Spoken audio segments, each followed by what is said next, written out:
So what is it? Why doesn't it feel finished?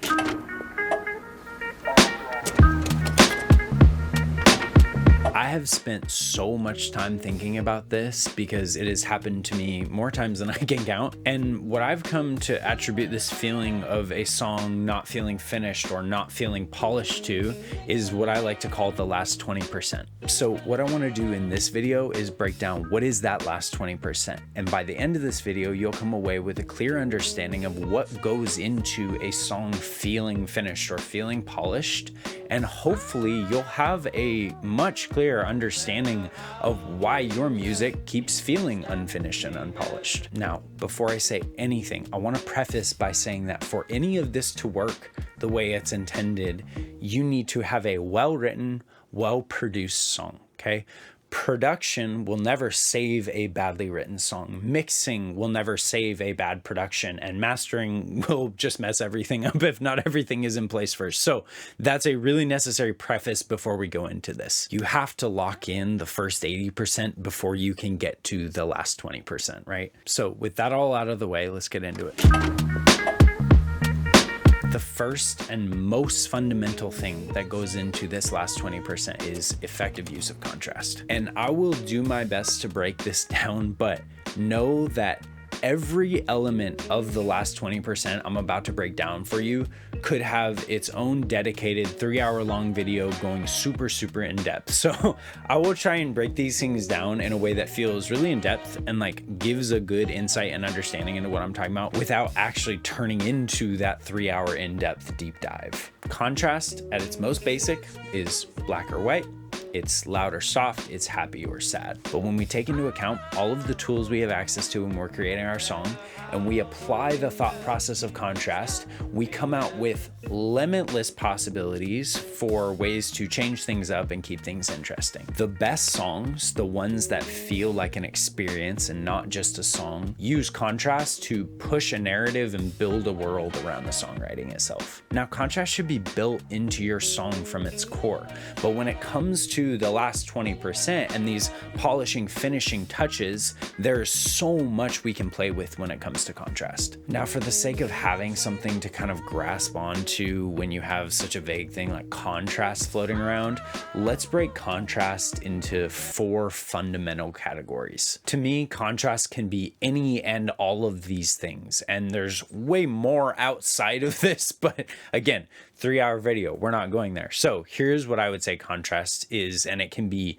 any of and all of these things. Effective contrast is changes in frequency, changes in pacing, changes in dynamics, and use of space. I'm going to give you the most obvious or extreme examples of these categories, and then we can discuss some of the more subtle use cases. I'll try and put in songs you already know where I can, but for the most part, I'm actually going to be using songs that I've produced due to copyright restrictions. So starting out with changes in frequencies. This is something that we encounter all the time in music, and a lot of times we're just not fully aware it's actually happening. For instance, a classic filter sweep, right? Used a lot in EDM or dance music.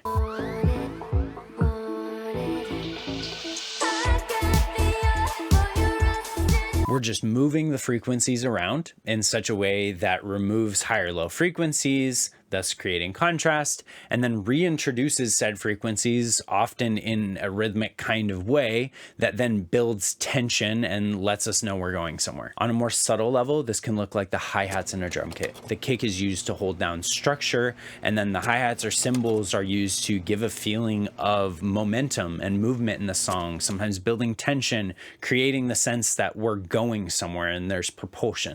Took a trip out to Tokyo, now I'm here in Paris for the layover. Fuck old niggas, boy, your day's over. You mad at me cause your pay slower. Better nigga, you a shade though. I was just sleeping on a sofa. Now I ride with a pay chauffeur cause I'm way dope, I better stay sober. Something else that could accomplish this would be a high synth during the chorus or a sustained piano arpeggio in the upper octave during the bridge. Now for our second category of contrast, changes in pacing can come in a lot of different forms. The first most obvious thing would be an actual change in tempo, like in this song.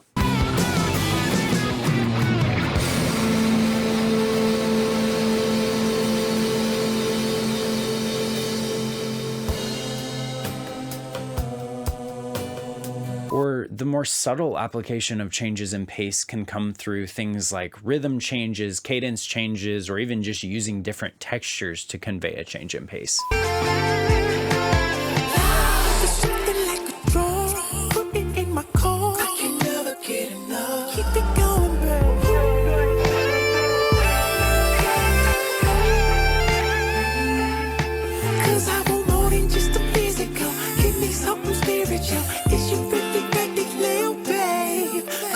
Now, you'll notice in the second example, there's more than a couple things going on that play a role in this feeling of change of pace. One is Quentin's phenomenal writing and his changes up in rhythm and cadence. Second is the way that we sparse out the production when it drops into his verse to make it feel more open and wide. And the third thing is exactly what we talked about earlier, which is changes in frequency. We completely took out the eighth note hi-hat, replaced it with a quarter note hi-hat, and then leaned into the downbeats on the 808. This gives a similar feeling to a tempo change without actually changing the tempo, hence why I'm using the word pace here. Which brings me to a great point. When using the more subtle application of these concepts, you're going to be using more than one of these categories. A lot of the times, the more hard-hitting or impactful uses of these concepts is actually because we're isolating just one of these categories. Next in these categories, we have changes in dynamics. The most obvious use of this would be big leaps in volume, right? Very loud to very soft, or very soft to very loud. Inside, but you stole my keys, so I'm growing sick from the sight of you. No sleep here tonight. I don't need cigarettes. I swore that I'd quit. The much less obvious use of dynamics, and it's really something I've only started to think about in the past year or so conceptually, is the use of length of sound or duration of sound to give the impression of loudness. So what this looks like is basically using sound to take up more space so something feels more full, but isn't actually growing in volume that much like the previous example was. Here's what this sounds like in application, so listen to this pre-chorus into this chorus. This looks nice on you still, and it always looks so. We should go out and dance like we used to dance. We should go out and hold hands, lovers hold hands and I. It's this one pad that's doing all the lifting here.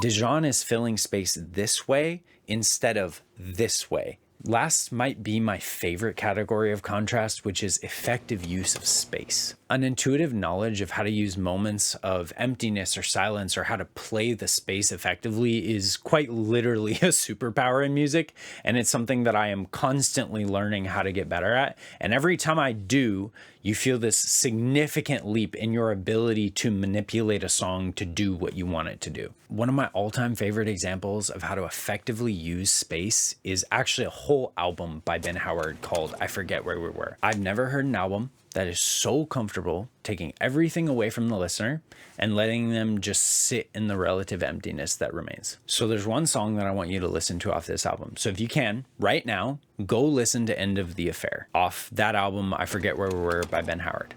And I want you to listen to the whole song because this is really something that I feel like needs to be understood in the full context to really, really get it. Okay, so go listen to that and then come right back here.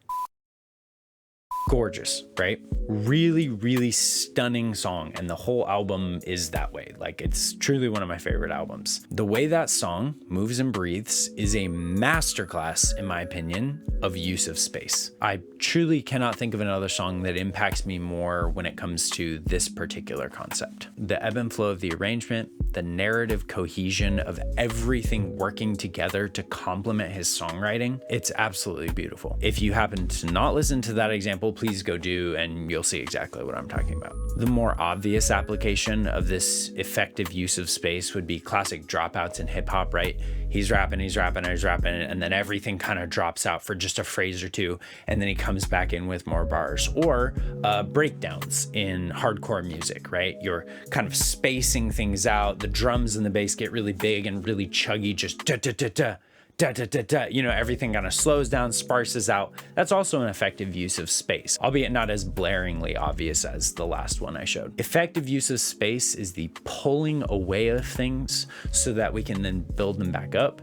It is the idea that something that is big all the time starts to get really numbing and kind of lose its impact. So we have to strip it away to then build it back up again. It's knowing when to not play just as much as it is when to play. No matter how hard you try, you can't stop me now. So the second element to this last 20% is transitions. Transitions are vital to your song feeling finished, but the problem is there's not just one thing that works as a transition. Transitions can be a lot of things, and a lot of things work as really good transitions. Maybe you're seeing a pattern here with the last section, contrast, right? You can use added sounds like risers or subdrops. That might be the most obvious thing to do, but a good transition can also be a vocal cue.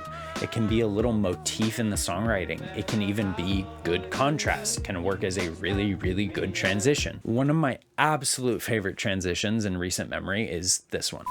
For me, darling.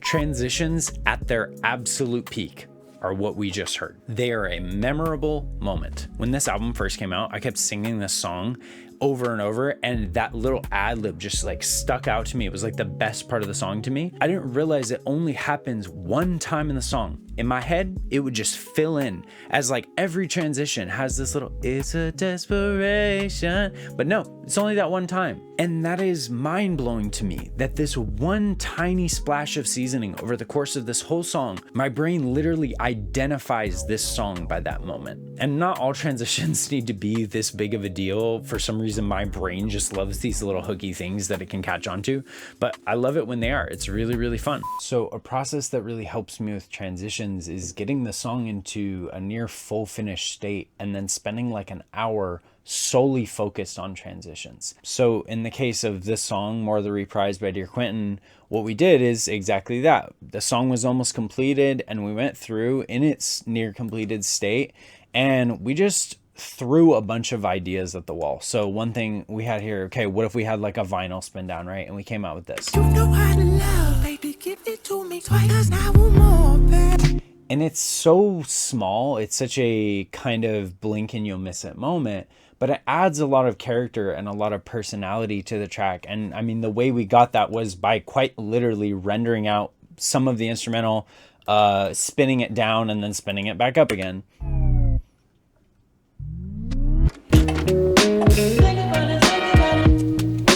So the final part of this last 20% of a song is ear candy, sometimes called sweeteners. These are just little elements that are laid often after the vocal has been recorded, or sometimes it is the vocal production that adds these elements that complement and uplift the production, as well as kind of filling in some of the dead space between phrases. Ear candy, just like transitions, just like contrast, can be so many things. So I want to pick apart this cover I did of Electric Field by MGMT, and I want to walk you through some of my thought process with these ear candy moments that I added, what I was thinking, and what I feel like they're accomplishing. So the reason I want to highlight this song in particular when it comes to ear candy is because there is so much interplay between the vocal phrasing and little sweetener elements. The other thing is that I'm using so many different types of ear candy in this song. I'm using instrumental ear candy, I'm using vocal arrangement ear candy, I'm using all the tricks in my bag to keep the listener engaged and keep their interest throughout the song.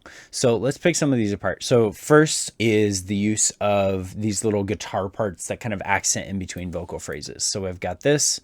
In the Amazon.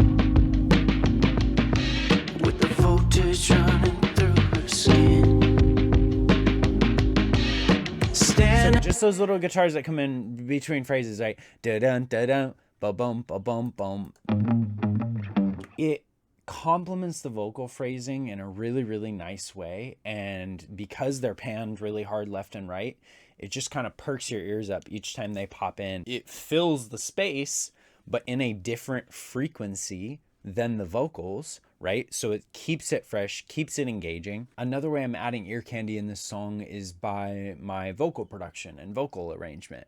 So what I did is that different points in the song, I layer up differently, I add harmonies, right? That's what harmonies are on a fundamental level, is actually kind of a form of ear candy. And so this right here is a section where I decided to layer really heavily. It's making electricity.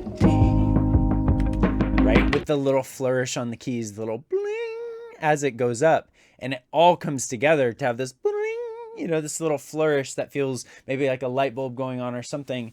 And it, as you're closing your eyes listening to it, gets really wide all of a sudden, gets really big. And that's ear candy at its best, just like transitions, is little touches of personality as we go along throughout the song. So ear candy at its core, it's just having fun with the thing. It's looking for ways to add the maximum amount of excitement to something without ever losing sight of the purpose. It's taking every chance you can to complement the vocals and to enhance your narrative while also keeping the listener engaged in what you're saying. So when it comes to the last 20% in your production, right? These three things: contrast, transitions, and ear candy. When you combine them with kick-ass songwriting, you'll start to transcend that threshold from song to experience, from something that's listened to something that's felt. And overall, the benefit of that, you're gonna start to feel more confident in your music because it feels finished. You're gonna feel more confident promoting it and doing content around it and all those things you have to do as an artist. So use this video as a kind of checklist if you need to. I've added a text bullet point style summary of this video and these three categories down in the text description below. So take that as you want, use it in part of your process if it's helpful. All the songs I referenced in this video are linked in the description below, at least all the ones that are released. Most of them are, I think, except for like one. And yeah, I hope this helps you as much as it's helped me feel in control of finishing songs. I think when we demystify things like feeling polished or feeling finished, it kind of helps make it feel more achievable, and like it's not something that's like this unarrivable plateau. It's like, yeah, you'll get there eventually. It's just a bunch of concepts you have to put into practice. So yeah, anyways, like and subscribe. That's really, really helpful to me. If this video was helpful to you, there's going to be a ton more coming this year. Keep working towards understanding the music you make, because when we understand our music, we make better music, and that's never a bad thing. So thanks for watching.